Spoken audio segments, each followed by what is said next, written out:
예, 비하인드 뉴스 시간입니다. 안지연 기자가 나와 있습니다.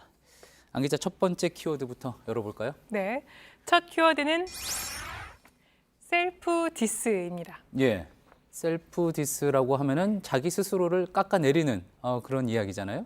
네, 맞습니다. 그러니까 디스가 상대방을 깎아내리는 거라면 셀프 디스는 말 그대로 스스로를 깎아내리는 겁니다.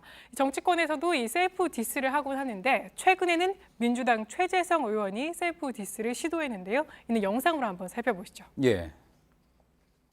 당대표 떨어지고 당구석에 초박힌 내 기분을 니들이 알아? 예, 이 키워드 화면에 나온 이 복면의 주인공이 최재성 의원이었던 거군요. 맞습니다. 예, 이게 많이 본 모습입니다. 시청자 여러분들도 익숙할 것 같은데요. 네, 그래서 영상을 다시 한번 보시면 최근 래퍼 마미손의 보시는 것처럼 소년 점프를 패러디해서 여당 점프로 바꿔서 부른 겁니다. 예. 보시는 것처럼 소년 점프와 여당 점프 제목까지 이렇게 패러디한 건데요. 최재성 의원은 지난해 재보궐선거 출마 선언 당시에 이 민주당 의원들이 기자회견장에 대거 함께 나오면서 주목받은 바 있었습니다. 예. 하지만 정작 국회 입성 후에 치러진 당대표 선거에서는 예선에서 탈락했고 그 뒤로는 별다른 주목을 받지 못했습니다. 그런데 이 같은 상황을 한마디로 당대표에서 떨어지고 방구석에 처박힌 기분은 아니냐 이렇게 셀프 디스한 겁니다. 예. 이 영상은 지난 20일 날 올렸는데요. 보시는 것처럼 조회수가 벌써 16,000건을 넘었습니다. 상당히 많이들 보셨군요. 저 핑크색 복면을 어디서 구했는지도 궁금하기도 합니다. 자, 근데 당대표 떨어진 것 두고 이렇게 셀프 디스 할 정도인지 궁금하기도 하고, 또 많은 정치인들이 오히려 자신의 치부, 뭐 좀 부족한 부분을 숨기려고 하는데 오히려 이렇게 셀프 디스를 하는 이유, 뭐라고 봐야지 되겠습니까? 물론 여러 이유가 있지만 하나의 홍보 수단 중에 하나로 사용하면서 인지도를 높이기 위해서 이렇게 셀프 디스를 하는 것으로 보입니다. 예. 지난해 당시에는 국민의당 천정배 의원이 대선 출마 의지를 밝히면서 셀프 디스 랩을 선보인 바 있었는데요. 이때는 자신의 낮은 인지도를 직접 언급한 바도 있었습니다. 이 랩도 한번 들어보시죠. 예. 실례지만 그대 성함이 뭔지 내 이름은 천정배. 아직도 모르다니 너무 섭섭해. Yeah 모를 수밖에 듣기론 국회의원 이러던데 정확히 뭘 하고 있고 뭘 하려 하죠 궁금하지도 않아 나 대통령 후보야. 대선 출마도 선언했다 이거야. 예. 보통 셀프 디스는 저렇게 딱 랩을 통해서 하는 모양이군요. 자, 그런데 효과가 궁금합니다. 이 셀프 디스를 한 효과가 어느 정도라고 볼 수 있겠습니까? 저희가 살펴보니까 그건 경우에 따라서 좀 달랐습니다. 이 손학규 바른미래당 대표는 지난해 2월 자신의 페이스북에 이런 포스터를 올린 바 있었습니다.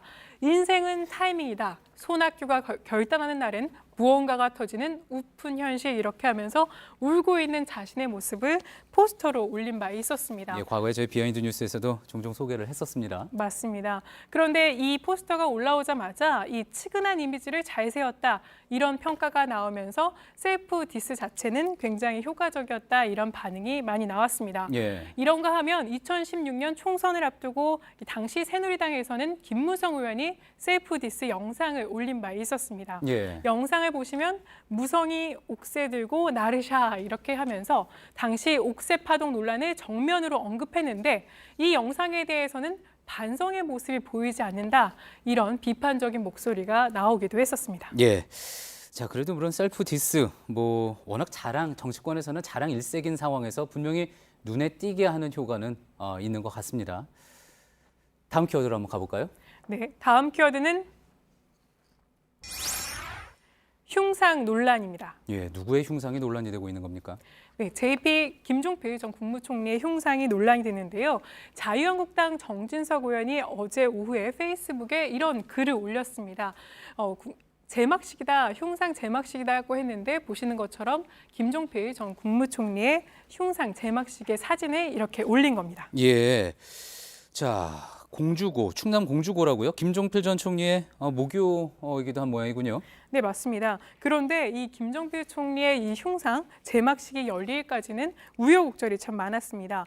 90% 넘는 재학생들이 이 흉상 건립을 반대했기 때문인데 현재 학교 학생들이 흉상 건립을 반대한 겁니까? 네, 거의 예. 대다수의 학생들은 반대를 한 겁니다. 총동문회가 추진을 했던 건데요. 예. 보시는 것처럼 학생들은 JP 흉상 설치를 반대한다. 또 JP를 보고 배우도록 해도 될까? 이런 식으로 반대를 피력한 바 있었는데요.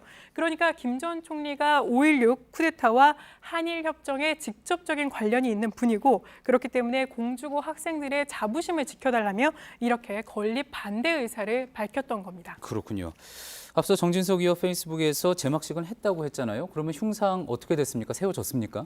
그러니까 흉상 제막식은 했지만 이 건립은 무산이 된 겁니다. 예. 장초 이 총동문회의 계획대로라면 교정, 동문, 동산에 건립할 예정이었으나 야외에 두진 않고 흉상을 제작했던 곳으로 다시 보관한다고 합니다. 예, 그렇군요.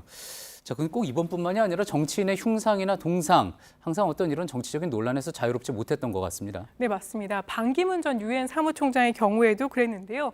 보시는 것처럼 이 산자의 동상이다 이렇게 해서 논란이 되기도 했지만 이후에 반 전 총장이 이 대선에 출마 후보를 하면서 예. 출마 행보를 보이면서 동상을 둘러싼 선거법 위반 논란까지 일었던 바 있었습니다. 예, 그렇군요. 잘 들었습니다. 비하인드 뉴스 안지현 기자였습니다.